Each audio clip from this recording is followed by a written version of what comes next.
ভারতের জনপ্রিয় সঙ্গীত শিল্পী সোনু নিগম শুধু কণ্ঠের জাদু নয়, মানবিকতা ও দায়িত্ববোধ দিয়েও আবারও জয় করলেন দর্শকদের হৃদয়। কর্ণাটকের হুবলিতে অনুষ্ঠিত এক বিশাল কনসার্টে গান গাইতে গাইতেই তিনি ভিড়ের মধ্যে হারিয়ে যাওয়া এক শিশুকে তার স্বজনদের কাছে ফিরিয়ে দেন। এই ঘটনার ভিডিও ইতিমধ্যেই সামাজিক মাধ্যমে ভাইরাল হয়ে প্রশংসায় ভাসছে এই শিল্পী। প্রায় ৩০,০০০ দর্শকদের উপস্থিতিতে চলছিল সোনু নিগমের কনসার্ট। অনুষ্ঠানের এক পর্যায়ে তিনি মঞ্চের এক কোণে কাচুমাচু মুখে দাঁড়িয়ে থাকা এক শিশুকে লক্ষ্য করেন। মুহূর্তেই বুঝতে পারেন ভিড়ের মধ্যে শিশুটি তার পরিবারের কাছ থেকে বিচ্ছিন্ন হয়ে পড়েছে। তবে গান থামাননি তিনি, বরং সুরের তালে তাল মিলিয়ে মাইকে শিশুটির নাম ঘোষণা করেন।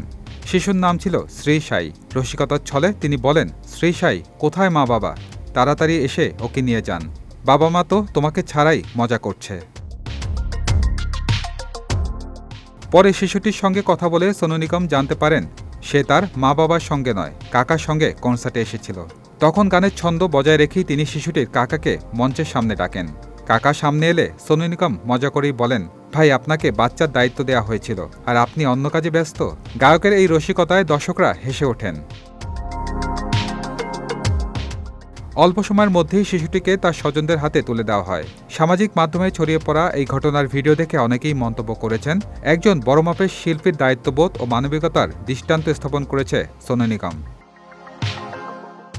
সজল খান, বিজয় টিভি, ঢাকা।